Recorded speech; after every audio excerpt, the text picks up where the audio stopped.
Good morning everyone. चलिए, welcome back to your own SSV school. Account subject के अंदर आज के सेशन से हम लोग अकाउंट सब्जेक्ट का सो कॉल्ड बाप चैप्टर, सबसे tough chapter, so called lengthiest chapter start करने जा रहे हैं, जिसका की नाम है फाइनल अकाउंट ऑफ पार्टनरशिप। आप सबके पास हमारे साथ स्टडी पैम्पलेट होने चाहिए, उसमें सारी चीजें लिखी हुई है। इस चैप्टर का बोर्ड में वेटेज सेक्शन एफ में आपको 11 मार्क का एक सम आएगा और ये आप लोग एग्जाम के अंदर, बोर्ड के एग्जाम के अंदर सबसे आखिर में सॉल्व करोगे। मतलब इसके बाद कंपनी फाइनल अकाउंट का भी सम होगा, बट आपको सेक्शन एफ में दो एग्जाम्पल आते हैं। पहला रहेगा फाइनल अकाउंट ऑफ पार्टनरशिप और उसके बाद होगा फाइनल अकाउंट ऑफ कंपनी। तो कंपनी फाइनल अकाउंट हम लोग पहले सॉल्व कर देंगे सेक्शन एफ के अंदर और लास्ट में ये सॉल्व करेंगे, क्योंकि ये चैप्टर टाइम कंज्यूम करेगा।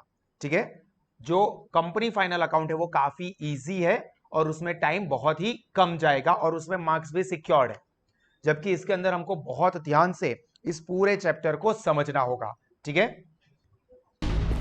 एक तेरा, एक मेरा, दो तेरा, दो मेरा, तीन तेरा, बराबर तीन मेरा, बराबर 50-50 बराबर है। बराबर। Everything okay? Okay. Happy? Very happy. No cheating? No cheating. भाई अगर चीटिंग लगता है तो कैलकुलेटर ये कैलकुलेट कर ले भाई। नहीं नहीं, you are great.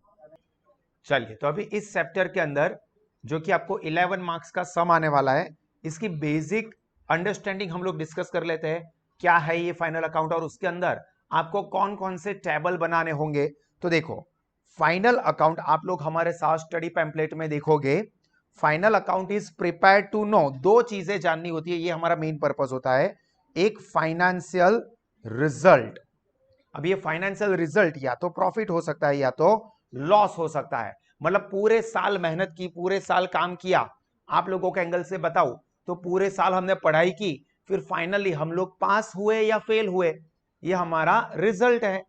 Similarly business पूरे साल मेहनत कर रहा है, तो at the end of the year उसका फाइनेंशियल रिजल्ट क्या आया, मतलब कि प्रॉफिट हुआ या लॉस हुआ, ये जानना है। और इसके लिए बनाया जाता है प्रॉफिट एंड लॉस अकाउंट, जिसको याद रखना एमसीक्यू के एंगल से काम लग सकता है। सौरभ, आपने तो बताया था कि इस चैप्टर में एमसीक्यू नहीं आने वाला है, सेक्शन एफ में सिर्फ 11 मार्क का सम ही है, बट ये चैप्टर 1 के साथ कनेक्टेड ही है। चैप्टर 1 देखो, इंट्रोडक्शन टू पार्टनरशिप, और ये फाइनल अकाउंट ऑफ पार्टनरशिप, तो पार्टनरशिप रिलेटेड ही है, तो पहले चैप्टर में एमसीक्यू में इस चीज को कवर कर सकते हैं। ठीक है, तो प्रॉफिट एंड लॉस अकाउंट को इनकम स्टेटमेंट के नाम से भी जाना जाता है। आप अपने पैम्पलेट में अंडरलाइन करोगे या हाईलाइट करोगे, फाइनेंशियल रिजल्ट इसको हाईलाइट करना है, मतलब फाइनेंशियल रिजल्ट जानने के लिए प्रॉफिट एंड लॉस अकाउंट बनाया जाता है, और उसका दूसरा नाम है इनकम स्टेटमेंट। सिमिलरली बिजनेस को जाननी है उसकी फाइनेंशियल पोजीशन। अभी फाइनेंशियल पोजीशन का मतलब क्या होता है, तो आपने वो दीवार मूवी देखी हो, अमिताभ बच्चन वाली, शशि कपूर वाली, आज मेरे पास पैसा है, बंगला है, गाड़ी है, बैंक बैलेंस है, तुम्हारे पास क्या है? हाँ, मेरे पास फाइनल अकाउंट का टैली हुआ बैलेंस शीट है। तो यहां पर मेरे पास पैसा है, गाड़ी है, बंगला है, बैंक बैलेंस है, वो हम क्या दिखा रहे हैं, मेरी फाइनेंशियल पोजीशन क्या है। सिमिलरली बिजनेस की फाइनेंशियल पोजीशन, आज मेरे पास लैंड एंड बिल्डिंग है, प्लांट एंड मशीनरी है, फर्नीचर फिक्सर्स है, व्हीकल्स है, साथ में बैंक लोन भी है, मतलब लायबिलिटी भी है।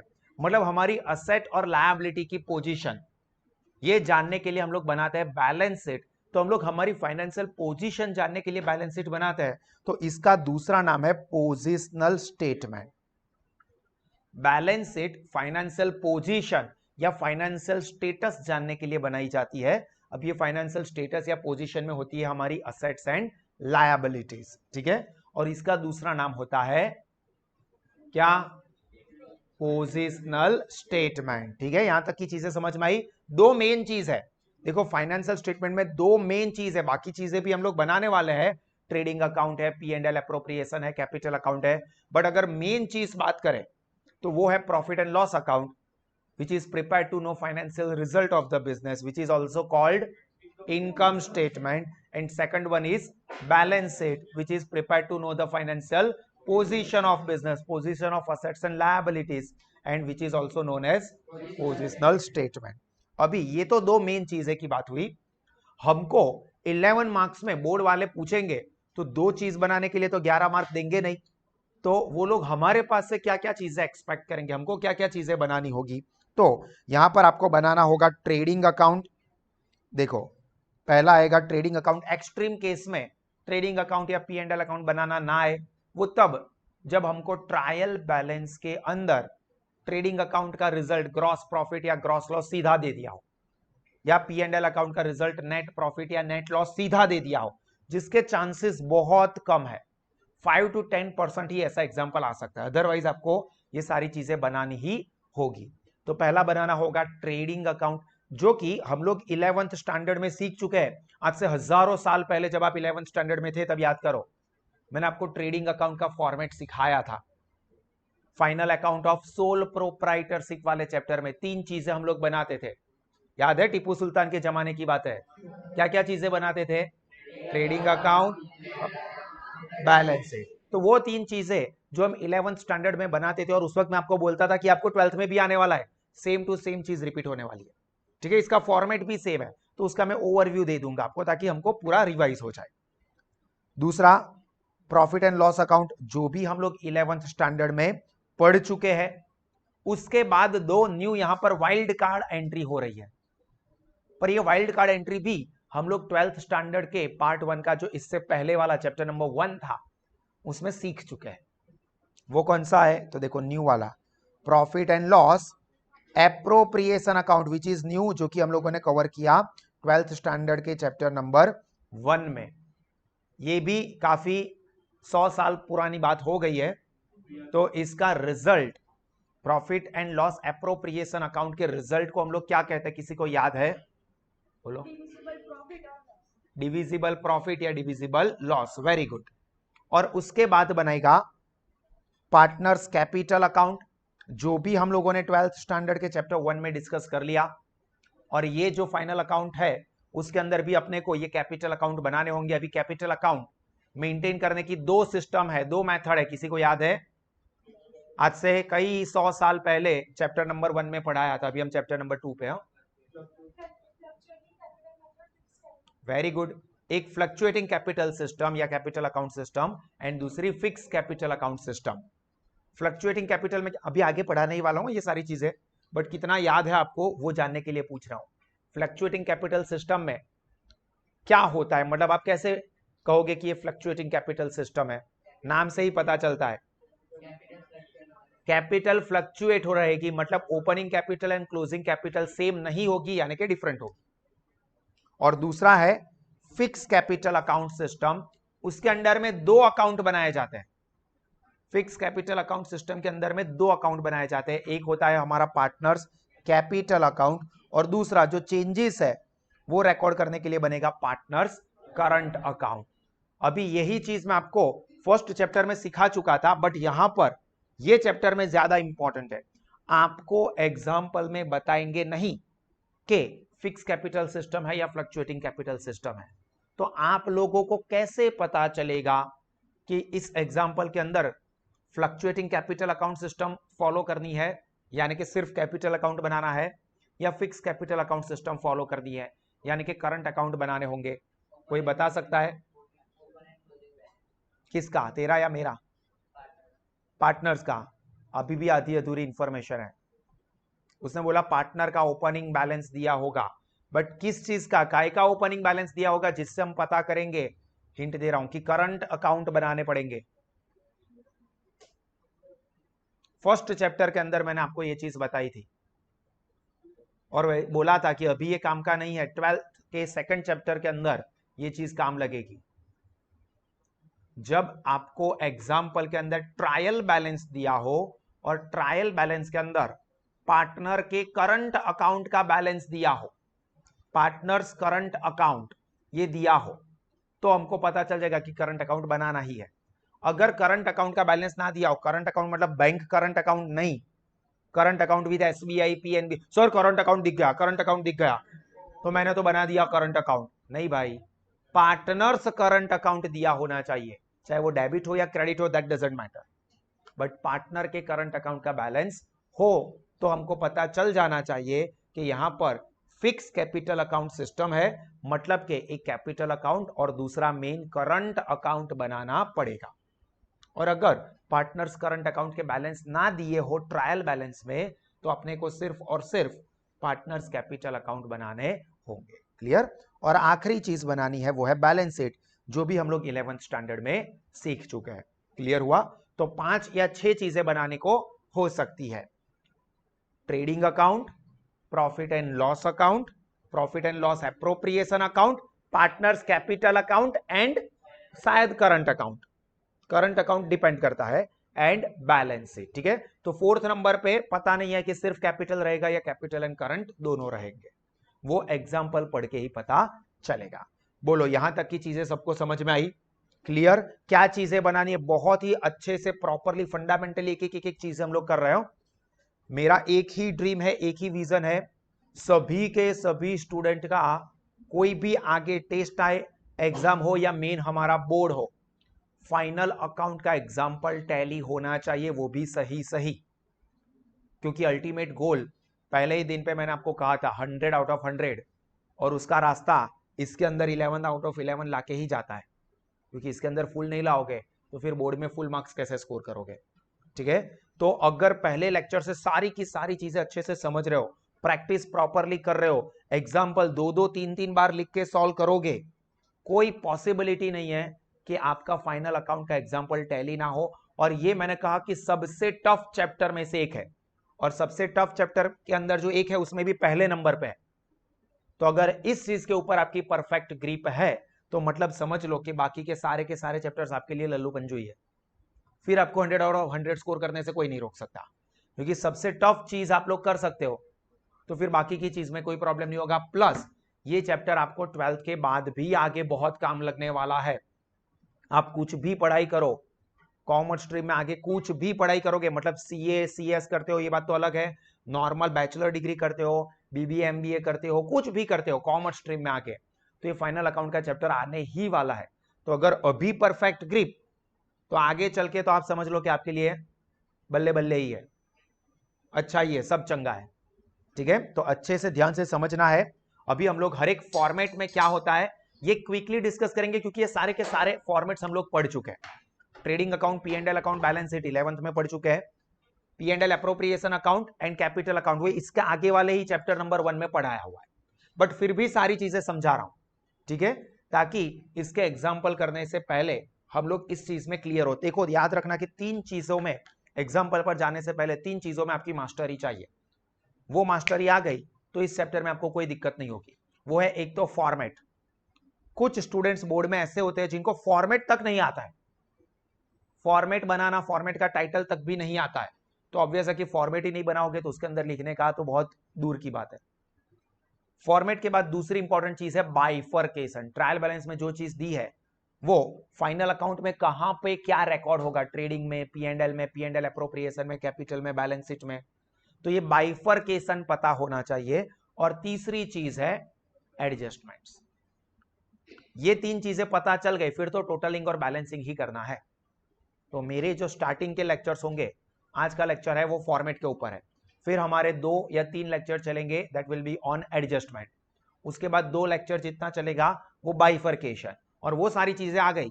फिर उसके आगे जितने भी एग्जाम्पल करते हैं वो सारी चीजें, बस इन चीजों का हमको प्रैक्टिस करना है, ऐसा ही समझ लो। ठीक है? तो कोई भी स्टूडेंट इन चीजों को इग्नोर ना करे, ध्यान पूरा यहां पर रखे, बहुत ही अच्छे से देखना है। ठीक है? चलिए, सबसे पहले है अपना ट्रेडिंग अकाउंट। तो देखो, सबसे पहले पेज पर हम लोग ट्रेडिंग अकाउंट का फॉर्मेट बनाएंगे। ठीक है? अभी ट्रेडिंग अकाउंट का फॉर्मेट बनाते हैं तो सबसे पहले टाइटल देना होगा। टाइटल क्या होगा? ट्रेडिंग अकाउंट ऑफ जो भी पार्टनर्स दिए होंगे उनके नाम, लाइक ए बी सी या ए एंड बी हम लोग अभी समझ लेते हैं। तो trading account of A and B for the year ended on, फिर जो भी फाइनेंशियल ईयर आपको एग्जाम्पल में दिया होगा वो आप लिखेंगे 2024, 2025, आपको जो भी दिया है वो लिखोगे। Clear? Trading account of A B C for the year ended on 31 March 2024 या 25 डिपेंड ऑन एग्जांपल। एग्जांपल में 2019 लिखा है तो 19 लिखो, 2015 लिखा है 15 लिखो, ठीक है, अपने को उसके साथ लेना देना नहीं है। फिर हम लोग पेज को बीच में से फोल्ड करोगे। सपोज ये पेज पर आप टेबल ड्रॉ कर रहे हो, ध्यान से सुन लेना, ध्यान से देख लेना, सब लोग लास्ट बेंच भी कंसंट्रेशन यहां पर चाहिए। पेज को सेंटर में से फोल्ड करोगे इंक्लूडिंग मार्जिन, मार्जिन के साथ बीच में से पेज को फोल्ड करोगे तो आपको एक सेंटर क्रीज लाइन मिल जाएगी। हाँ, ध्यान रखना कि जब आप इस तरह के पेज पर एग्जांपल कर रहे हो तो ये वाले पार्ट में आपकी सप्लीमेंट्री भी इसी तरह से होगी, तो यहां वाले पार्ट में बहुत अंदर से नहीं लिखना है और इस वाले पेज में यहां पर अंदर से नहीं लिखना है। क्यों? इसका लॉजिक क्या है, जब आप सप्लीमेंट्री को स्टेपल करोगे, कुछ लोग यहां से ऊपर से स्टेपल करते हैं बट वो थोड़ा रिस्की रहता है, निकल गई पिन तो हमारी पीछे की जो सप्लीमेंट्री होती है वो शायद मिसप्लेस हो सकती है, तो 1 2 3 ऐसे हम लोग स्टेपल करते हैं। अभी आपने यहां से स्टेपल कर दिया और उसके अंदर आपने जो लिखी हुई अमाउंट है वो उसके पीछे ढक गई, तो पेपर चेकर चेक कैसे करेगा? फिर आपको मार्क्स मिलने में दिक्कत हो सकती है। तो ये ध्यान रखना है हर एक चैप्टर के लिए, हर एक चैप्टर के टेबल में ये चीज ध्यान रखनी है कि यहां पर ये वाले पार्ट पे, ये वाले पेज पे यहां पर थोड़ी सी जगह ड्रॉप कर दी, थोड़ी सी सर में एकदम मोटी लाइन पाड़ी दी थी, ऐसा नहीं करना है वरना आपको जगह की कमी होगी। और यहां पर तो मार्जिन है, इसका मतलब ये नहीं कि मार्जिन के इधर से लिखना है, मार्जिन से यहां पर थोड़ी जगह इस तरह से ड्रॉप करोगे, क्लियर, थोड़ी सी, जिसका लॉजिक क्या है कि सप्लीमेंट्री स्टेपल करते हैं तो उसमें ऐसा ना हो जाए कि हमारी इंफॉर्मेशन ढक जाए, ठीक है। तो हमने पेज को यहां से फोल्ड कर दिया तो हमको सेंटर लाइन मिल गई, जैसे कि यहां पर ले लो, ये मैंने पेज फोल्ड किया है तो ये मेरी सेंटर लाइन हो गई। सेंटर लाइन से लेफ्ट साइड पर हम लोग लिखेंगे DR not doctor, it's debit, और राइट साइड पर लिखेंगे CR क्रेडिट। पैम्पलेट में लिखो DR CR, लेफ्ट साइड पर DR, राइट साइड पर CR लिखा हुआ है तो कोई बात नहीं है। लेफ्ट साइड पर 2 कॉलम आएंगे particulars amount rupees, right side पर भी 2 column particular amount rupees, clear. अभी लेफ्ट साइड पर क्या इंफॉर्मेशन आएगी, तो सबसे पहले रहता है हमारा ओपनिंग स्टॉक, उसके बाद purchase less purchase return less goods goes out other than sales, sales को छोड़ के किसी भी और तरह से गुड्स जाता है बिजनेस में से तो वो परचेस में से माइनस होता है, like goods destroyed by fire, goods destroyed by rain, goods stolen, goods theft away, goods withdrawn for personal use, goods given for charity और एडवर्टाइजमेंट। किसी भी तरह से बिजनेस में से गुड्स गया है तो वो ट्रेडिंग अकाउंट में डेबिट साइड पर minus from purchase. And third information है डायरेक्ट एक्सपेंस या परचेस रिलेटेड एक्सपेंसेस। देखो आप पैम्पलेट में जो परचेस के ऊपर हुए हैं वो डायरेक्ट एक्सपेंसेस, सीधे खर्चे, जैसे कि wages, freight, octroi, custom duty, carriage inward, ये सारी चीजें आपको देखने को मिलेगी। उसके अलावा कुछ गुजराती नाम देखने को मिल सकते हैं, एक ही एग्जांपल में से डैमरेज, दरमायो, तोलाई, महाजन लागो, तो ये वर्ड आपको 11th में भी देखने को मिला था एक एग्जांपल में। तो डैमरेज, दरमायो, तोलाई, महाजन लागो, ऐसे कुछ ऑफबीट नाम एक्सपेंस में से देखने को मिलते हैं तो वो ट्रेडिंग अकाउंट में डेबिट साइड पर सीधे खर्चे। जबकि राइट साइड पर मेन तो एक ही इंफॉर्मेशन है, सेल्स माइनस सेल्स रिटर्न। और जो क्लोजिंग स्टॉक है वो देखिए, अगर एडजस्टमेंट में दिया है तो ट्रायल बैलेंस में क्लोजिंग स्टॉक दिया है तो वो ट्रेडिंग क्रेडिट नहीं आएगा, क्योंकि क्लोजिंग स्टॉक का डेबिट बैलेंस होगा ट्रायल बैलेंस में, तो वो बैलेंस शीट में असेट साइड पर जाएगा।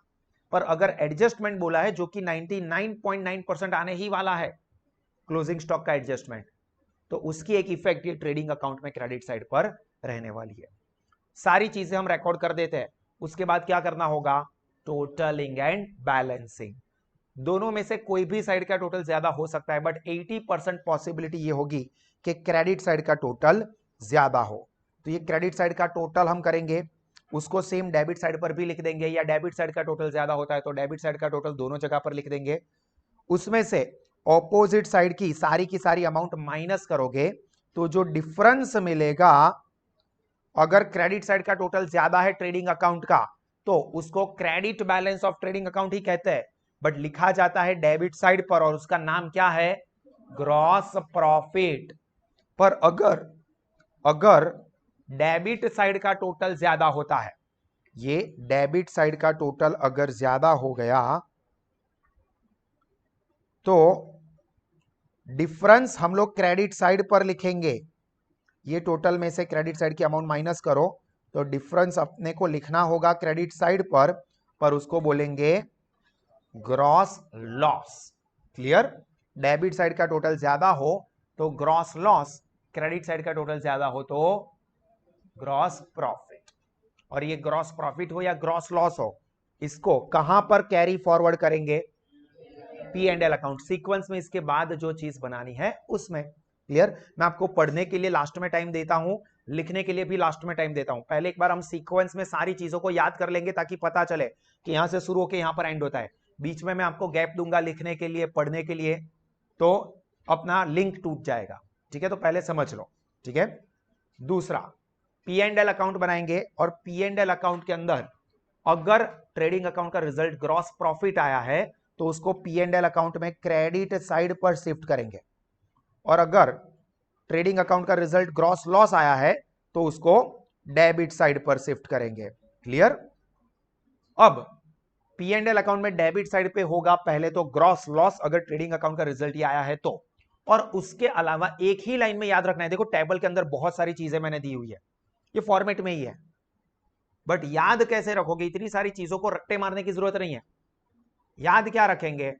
All expense and losses except जो एक्सपेंस ट्रेडिंग अकाउंट में डेबिट साइड पर आ जाता है वो। अभी ट्रेडिंग अकाउंट में कौन से एक्सपेंस आता है? Direct expense. तो डायरेक्ट एक्सपेंस को छोड़ के बाकी के सारे expense P and L account में डेबिट साइड पर एक और कैटेगरी है जो कि 12th में नहीं आ रही है, जो कि एक और कैटेगरी का एक्सपेंसेस है, जो कि प्रोडक्शन वाला भी डायरेक्ट एक्सपेंस ही हो गया, पार्टनर रिलेटेड, लाइक पार्टनर की सैलरी, पार्टनर का कमीशन, पार्टनर का बोनस, पार्टनर का इंटरेस्ट ऑन ड्रॉइंग। तो वो पार्टनर रिलेटेड खर्चे होते हैं, वो P and L appropriation account में डेबिट साइड पर लिखे जाते हैं। तो उन दोनों को छोड़ दो, एक डायरेक्ट एक्सपेंस जो कि ट्रेडिंग अकाउंट में डेबिट साइड पर लिखे जाते हैं, और एक पार्टनर रिलेटेड एक्सपेंस जो कि P and L appropriation account में डेबिट साइड पर लिखे जाते हैं। उन दो को छोड़ के उसके अलावा जितने भी एक्सपेंसेस एंड लॉसेस, लॉस तो कोई भी हो, सारे पी एंड एल अकाउंट में डेबिट साइड पर। एक्सपेंस लाइक एडमिनिस्ट्रेटिव एक्सपेंस है, मैनेजमेंट एक्सपेंस है, सेलिंग एंड डिस्ट्रीब्यूशन एक्सपेंसेस है, फाइनेंशियल एक्सपेंस है, डेप्रीसिएशन है, तो वो सारी की सारी चीजें कहां आएगी? पी एंड एल अकाउंट में डेबिट साइड पर। क्रेडिट साइड पर तो एक ही चीज, कोई भी इनकम या गेन, उसमें तो ऐसा कुछ याद ही नहीं रखना है ट्रेडिंग अकाउंट में क्रेडिट वाला या ऐसा कुछ, कोई भी इनकम होगी पार्टनर को छोड़ के, क्योंकि पार्टनर के पास से जो इनकम मिलती है वो पी एंड एल एप्रोप्रिएशन में क्रेडिट जाएगी। उसके अलावा की कोई भी इनकम, कोई भी gain P and L account में क्रेडिट साइड पर। बहुत कम, इक्का दुक्का 2-3 चीजें मैक्सिमम देखने को मिल सकती है। हाँ, P and L debit side पर आपको ज्यादा इंफॉर्मेशन मिलेगी। फिर हम क्या करेंगे? इसका टोटल बैलेंस, सिस्टम पता ही है टोटलिंग बैलेंसिंग की, जो भी साइड का टोटल ज्यादा हो वो दोनों साइड पर लिख देंगे। अगर क्रेडिट साइड का टोटल ज्यादा निकला, पी एंड एल अकाउंट के क्रेडिट साइड का टोटल ज्यादा निकला, तो डिफरेंस लिखा जाएगा डेबिट साइड पर, जिसको हम लोग क्या बोलेंगे? Net profit. और अगर पी एंड एल अकाउंट के डेबिट साइड का टोटल ज्यादा निकला तो डिफरेंस को लिखेंगे क्रेडिट साइड पर उसको बोलेंगे क्या? Net loss. क्लियर? जो कि आपको पता ही है। यहां तक की चीजें समझ में आई? अभी ये नेट प्रॉफिट या नेट लॉस जो है उसको पी एंड एल अकाउंट के बाद जो चीज बनानी होगी उसमें ट्रांसफर करेंगे। क्या बनाना है? P and L appropriation account. देखो मैंने पहले ही लेक्चर के स्टार्टिंग में सीक्वेंस बताई कि क्या क्या चीजें आपको बनानी है, पैम्पलेट में भी आप देखोगे तो पहली चीज मिलेगी। तो पी एंड एल अकाउंट के रिजल्ट को हम लोग ट्रांसफर करेंगे P and L appropriation account में। इसका भी फॉर्मेट सेम हो, trading account, P and L account, P and L appropriation account, ऊपर टाइटल लिखने का, left side debit, right side credit, particular amount rupees, ये सारी चीजें सेम है। अब यहां पर ध्यान क्या रखोगे? ट्रेडिंग अकाउंट एक सेपरेट पेज पर रहेगा, पी एंड एल अकाउंट एक पूरा सेपरेट पेज पर रहेगा। P and L appropriation account इतना बड़ा नहीं होता है, तो वो थर्ड वाले पेज पे आधे में आ जाएगा। थर्ड पेज पर आधे में P and L appropriation account बनाएंगे और बाकी के आधे में पार्टनर्स कैपिटल अकाउंट बनाएंगे। ठीक है? टाइटल लिख देंगे और हमेशा टाइटल मार्जिन में ऊपर लिखने की हैबिट रखना, ताकि नीचे पूरा पेज आपको मिले इंफॉर्मेशन लिखने के लिए।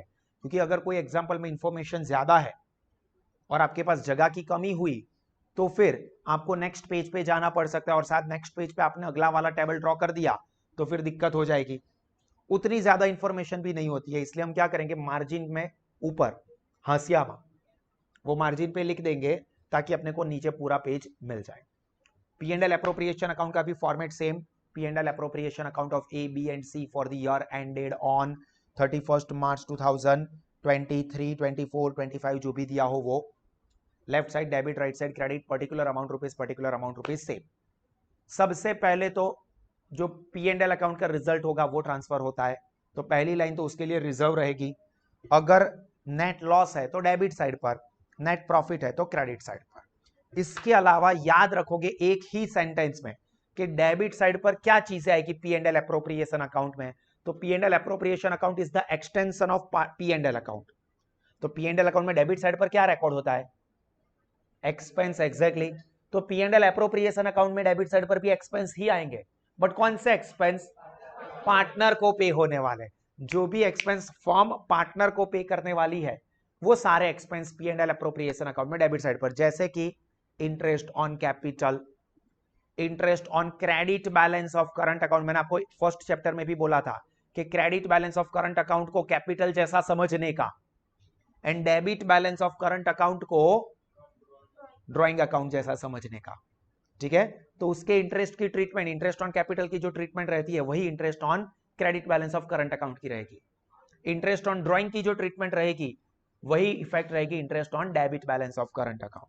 तो देखो डेबिट साइड पर इंटरेस्ट ऑन कैपिटल है, interest on credit balance of current account है, then partner salary, commission, bonus. फिर एक फिफ्थ नंबर का पॉइंट इंपॉर्टेंट है, जनरल रिजर्व पर अगर वो एडजस्टमेंट का है तो, अगर आपको हजारों साल पहले की बात याद करवाऊं, ये मैंने आपको वैसे तो कुछ 100 साल पहले फर्स्ट चैप्टर में भी कहा था, जो कि आप 11th स्टैंडर्ड में एक इंपॉर्टेंट छोटा सा चैप्टर था प्रोविजन एंड रिजर्व, वो पढ़े थे। उसमें कहा था कि जो रिजर्व होती है, जनरल रिजर्व या दूसरी कोई भी reserve, that is created from P and L appropriation account and provision is created from P and L account, exactly. तो यहां पर आपको एडजस्टमेंट में रिजर्व दी हो एडजस्टमेंट में, तो उसकी एक effect P and L appropriation account में डेबिट साइड पर आएगी। अगर बैलेंस ट्रायल बैलेंस में ही दिया हो आपको जनरल रिजर्व, तो वो तो सीधा बैलेंस शीट लायबिलिटी साइड पर ही आता है, ठीक है। तो ये मेन 5 चीजें, जबकि क्रेडिट साइड पर नेट प्रॉफिट और पार्टनर के पास से मिलने वाली इनकम वो दो ही होती है। फर्म को पार्टनर के पास से मिलने वाली इनकम या तो इंटरेस्ट ऑन ड्रॉइंग के फॉर्म में होगी या तो interest on debit balance of current account, बस। फिर हम लोग इसका टोटलिंग एंड बैलेंसिंग करेंगे। डेबिट या क्रेडिट कोई भी साइड का टोटल ज्यादा हो सकता है।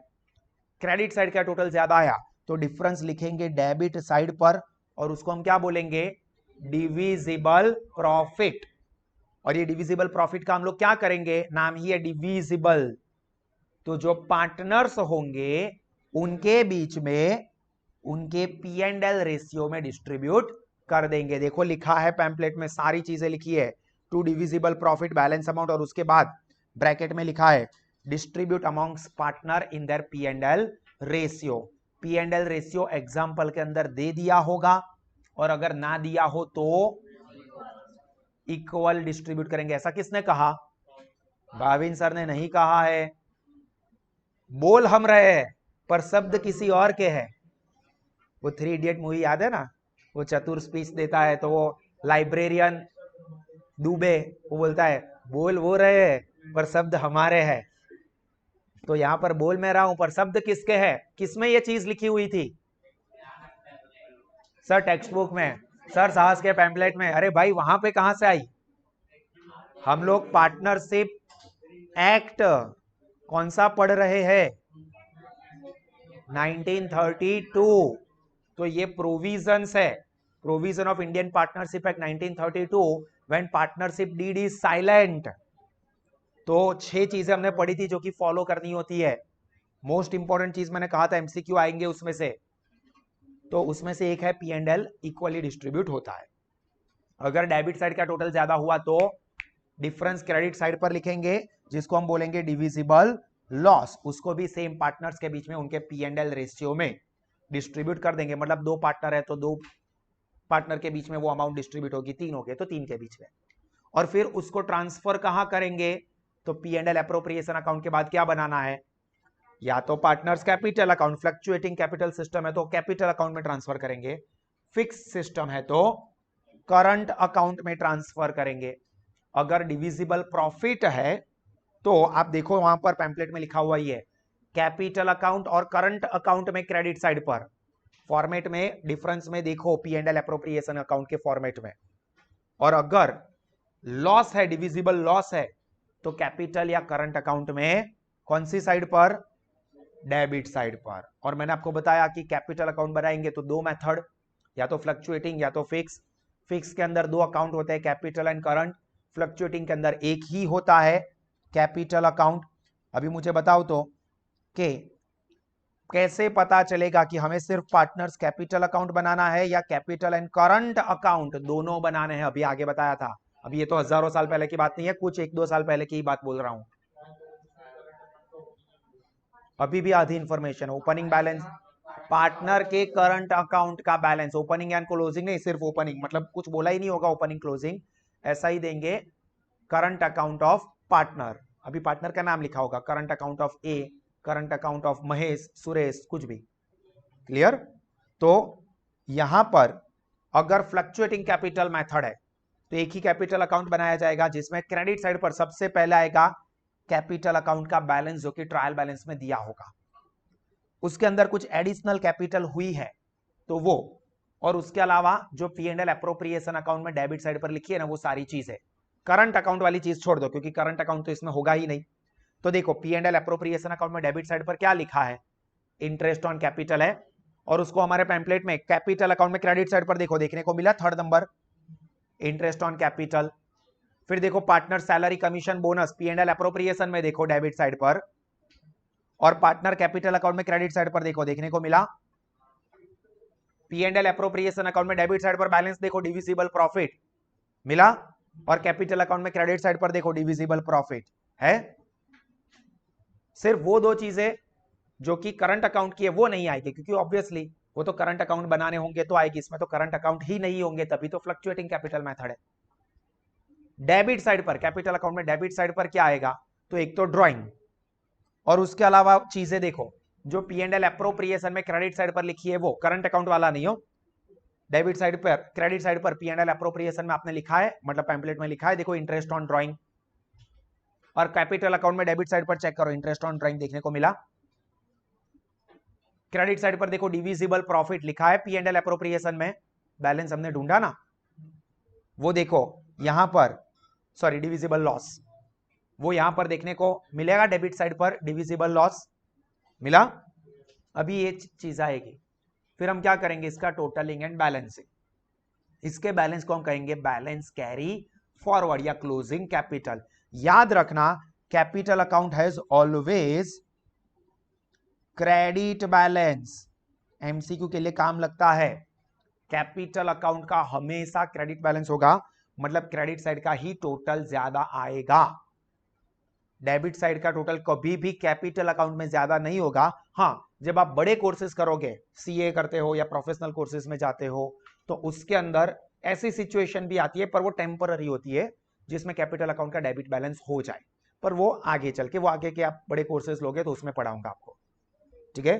तो यहां पर क्या याद रखना है, capital account has always credit balance. और इसको फिर हम कहां ट्रांसफर करेंगे, तो लिखो डेबिट साइड पर देखो लिखा है balance carry forward difference amount, और क्या लिखा है वहां पर, कहां ट्रांसफर होगा, बैलेंस शीट में लायबिलिटी साइड पर। क्लियर? जबकि अगर करंट अकाउंट बनाने हैं, करंट अकाउंट की सिस्टम है फिक्स कैपिटल अकाउंट की, तो दो टेबल आते हैं, एक कैपिटल अकाउंट और दूसरा करंट अकाउंट। वैसे तो कैपिटल अकाउंट बनाए या ना बनाए कोई फर्क नहीं पड़ता है, कि करंट कैपिटल अकाउंट का, अगर करंट अकाउंट बनाना है तो कैपिटल का बैलेंस एज इट इज ही रहता है, वही ओपनिंग, उसी का टोटल, उसी का बैलेंस कैरी फॉरवर्ड, और उसी को बैलेंस शीट में लायबिलिटी साइड ट्रांसफर कर दो। तो कैपिटल अकाउंट ना भी बनाओ ना तो चलेगा। हाँ, अगर एग्जांपल में ऐसा स्पेसिफिक बोला है prepare capital account, prepare current account, तो कैपिटल अकाउंट बनाएंगे। ना बोला हो तो जो कैपिटल का बैलेंस दिया होगा वो सीधा सीधा बैलेंस शीट लायबिलिटी साइड पर लिख देंगे, वरना ये टेबल बनाएंगे, कैपिटल अकाउंट का जो टेबल आपको दिया हुआ है वो, पर उसमें जो यहां पर ओपनिंग बैलेंस लिखा होगा वही टोटल होगा, वही बैलेंस कैरी फॉरवर्ड होगा, और वही बैलेंस शीट में लायबिलिटी साइड पर लिखा जाएगा।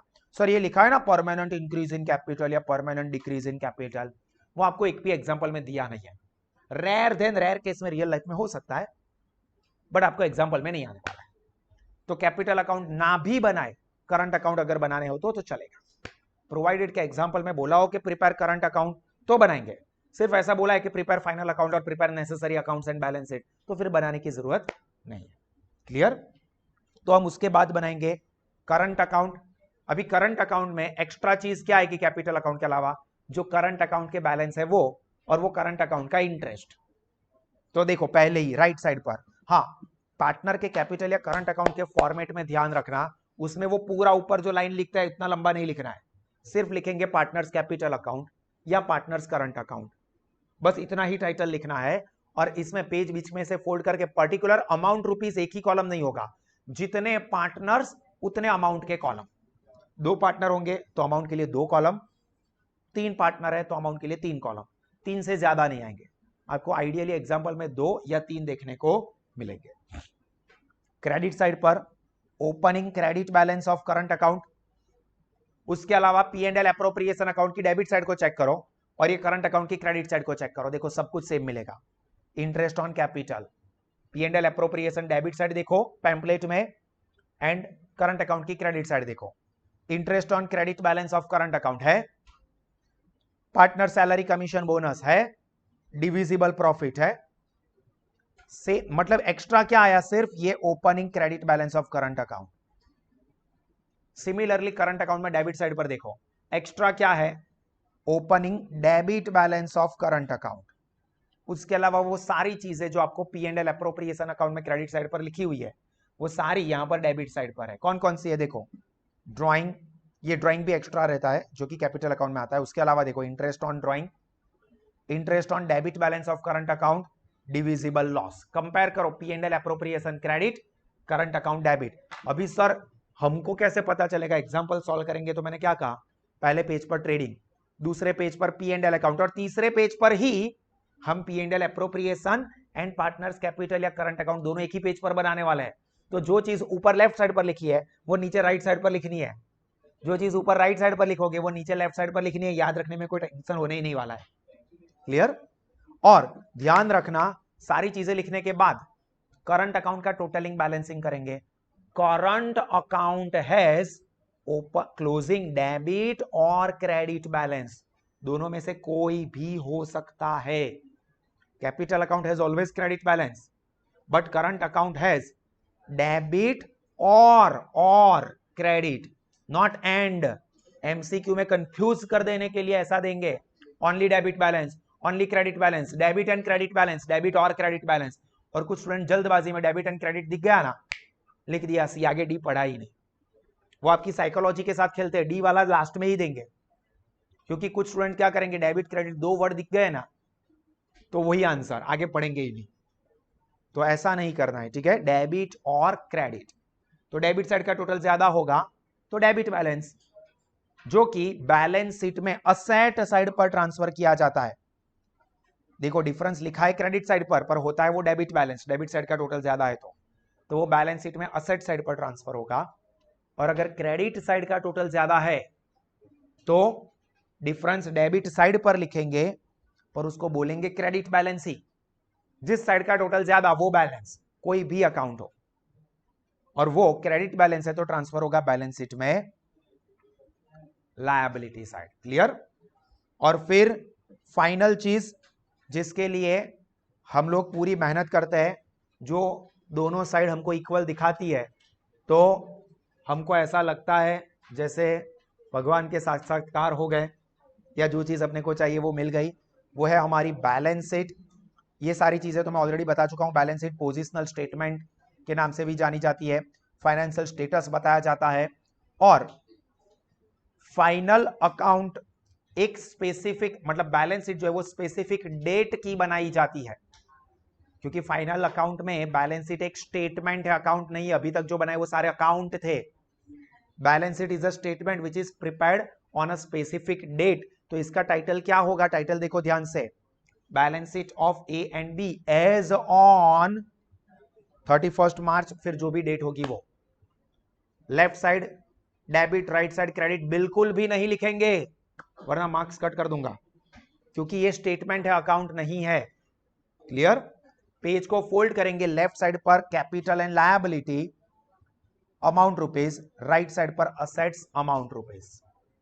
अभी याद रखने के लिए लेफ्ट साइड पर क्या आएगा, तो कैपिटल अकाउंट का जो बैलेंस होगा वो, करंट अकाउंट का अगर क्रेडिट बैलेंस हुआ है तो, और उसके अलावा जितनी भी और लायबिलिटीज है वो सारी की सारी लायबिलिटीज एंड रिजर्व्स, ये बैलेंस शीट में लायबिलिटी साइड आती है।